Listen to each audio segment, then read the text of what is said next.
Hello, नमस्कार, good afternoon, regards and greetings to all of you. मैं doctor S के सिंह आज आप लोगों से रिगार्डिंग होम आइसोलेशन के बारे में बात कर रहे हैं। होम आइसोलेशन जैसे कि अभी गवर्नमेंट के एसओपी के हिसाब से पॉजिटिव केसेस में होम आइसोलेशन भी दिया जा रहा है और उनमें भी जरूरी है कि जो एसिम्टोमेटिक माइल्ड या मॉडरेट केसेस हैं उनको होम आइसोलेशन किया गया। होम आइसोलेशन का मीनिंग क्या है? पहले का जो जब स्टार्ट हुआ था कोरोना वायरस का तब का होम आइसोलेशन और अभी के होम आइसोलेशन में बहुत डिफरेंस है। डिफरेंस क्या है कि उस समय हमको जस्ट केवल डिटेक्ट करना था कि वो बाहर से आया है कोई, उसको हम आइसोलेशन में रखेंगे टू ऑब्जर्व द सिम्टम्स। अभी क्या होगा कि अभी जब आप टेस्टेड हो गए positive and if you tested positive, symptoms appear हो चुके हैं आप में, तब आप आइसोलेशन में हैं। सो आइसोलेशन में जितना भी आपको मेन है कि आप घर में, आपके अगर घर में एक सेपरेट रूम है जो अटैच टॉयलेट बाथरूम है, देन आप होम आइसोलेशन में जा सकते हैं। और अगर आपके यहाँ टॉयलेट नहीं है attached with this and common toilet है, तो जितना पॉसिबल हो सकता है कि कॉमन टॉयलेट में आप, अगर जो पॉजिटिव है वो टॉयलेट यूज करने के 15 से 20 मिनट के बाद ही दूसरा आदमी उस टॉयलेट को यूज करे। हार्पिक वगैरह अगर कुछ है तो उससे अच्छे से साफ कर दे, डाल दे हार्पिक, और उसके 15 से 20 मिनट का गैप करके तभी टॉयलेट को यूज कीजिए, अदरवाइज उससे भी चांसेस हैं इन्फेक्शन होने के। और अगर वेस्टर्न कल्चर का कमोड ये है तो उसको आप जब भी फ्लश करेंगे देन लिड को क्लोज करने के बाद ही आप फ्लश करेंगे। मास्क वेरी इंपॉर्टेंट, जो गवर्नमेंट का गाइडलाइंस है उनमें इंपॉर्टेंट है कि जो पॉजिटिव पर्सन है वो और जो केयर टेकर है, या अगर आपके घर में होम आइसोलेशन में है पॉजिटिव पेशेंट, और सभी लोग जो है वो घर में सर्जिकल मास्क यूज करें। वो जो पर्सन जो पॉजिटिव वो भी सर्जिकल मास्क और बाकी लोग भी सर्जिकल मास्क, वो वेरी इंपॉर्टेंट है। होम आइसोलेशन में जितना है कि एक केयर टेकर का परमिशन है गवर्नमेंट के एसओपी के हिसाब से, तो एक आदमी जो भी कोई रहेगा उनका जो नियरेस्ट डियरेस्ट कोई भी एक केयर टेकर, वो with surgical mask he can go उनके रूम में जा करके खाना देना, थोड़ा सा डिस्टेंस मेंटेन करके।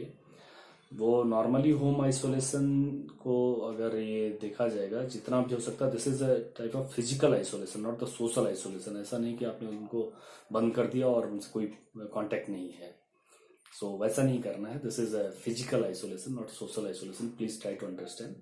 एंड आप खाना दिए जो भी दिए तो सर्जिकल मास्क लगा करके ही आप उनके नज़दीक में जा सकते हैं। जितना हो सकता है 3 फीट 6 फीट का गवर्नमेंट का जो गाइडलाइन 2 गज की दूरी उतना मेंटेन करना है।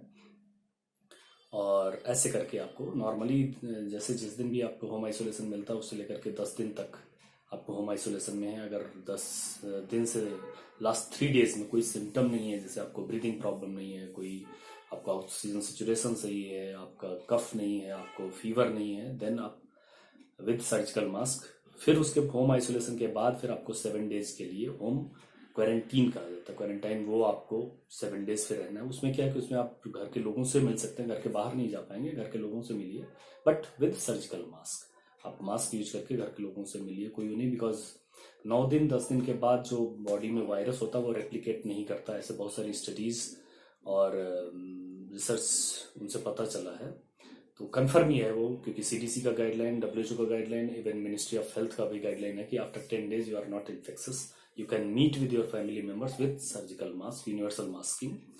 So very important, आप ये समझिए क्या है होम आइसोलेशन और क्या है home quarantine and monitoring, very important. अच्छा, होम आइसोलेशन में आपको करना क्या है? जब आप होम आइसोलेशन में हैं तो आपको कैसे, क्योंकि होम आइसोलेशन बहुत सारे केसेस ऐसे भी हो रहे हैं जो होम आइसोलेशन में चले गए और उनके बाद उनका सिचुएशन जो खराब हो जा रहा है, तो आपको नॉर्मली चेकअप वैसे ही आपकी सेल्फ मॉनिटरिंग डेली का आपको खुद करना है। डेली सुबह आप 6 बजे 7 बजे जब भी हो आप टेम्परेचर चेक कीजिए विथ थर्मामीटर, एंड उसके बाद आप ऑक्सीजन सेचुरेशन, आप पल्स ऑक्सीमीटर से आप ऑक्सीजन सेचुरेशन चेक कीजिए एंड टेम्परेचर चेक कीजिए मॉर्निंग एंड इवनिंग। एक टाइम फिक्स कर लीजिए, इधर 6 AM या 7 AM what ever, and 7 PM या 6 PM, तो दोनों में आपको टेम्परेचर भी चेक करना है और ऑक्सीजन सेचुरेशन, दोनों चीज चेक करना है। वो 6 मिनट वॉक टेस्ट चेक कीजिए, 6 मिनट में आप 600 मीटर, अगर रूम में है तो आप ब्रिक्स वॉक करके 6 मिनट में आप 600 मीटर जैसा वॉक करने के बाद फिर अगेन आप एक बार exertional fever temperature and exertional SpO2 level वो आप चेक कीजिए। वो दोनों, अगर कुछ प्रॉब्लम आ रहा है, टेम्परेचर काफ़ी रह रहा है या फिर आपको SpO2 लेवल डाउन हो जा रहा है, then immediate you have to contact with doctors.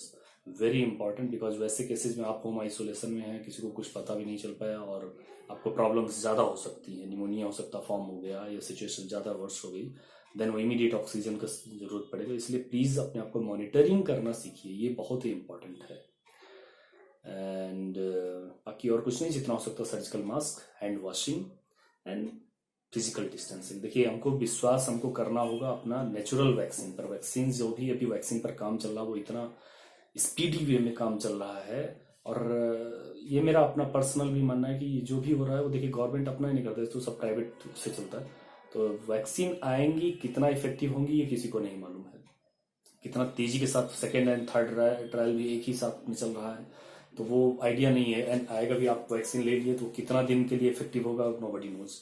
But मेरा ऐसा मानना है कि जितना हो सकता है हमको, अगर अभी तो जो नई रिसर्च आ रही है उनमें तो आ रहा है कि नहीं, मास्क आपको एकदम कंपलसरी है। मास्क से ये नहीं कहा जा रहा कि मास्क से आपको इन्फेक्शन नहीं होगा, इन्फेक्शन हो सकता है, बट आप माइल्ड, मॉडरेट या एसिम्टोमेटिक केसेस हो सकते हैं। आपको सीवियरिटी उतना नहीं आएगा कि आपको निमोनिया हो गया, आपको वेंटिलेटर की जरूरत है, आपको ऑक्सीजन की जरूरत है। तो वो प्लीज ट्राई टू अंडरस्टैंड। अगर आप मास्क लगाते हैं तो मास्क से आपका बचाव संभव है। Thank you so much, thank you, take care.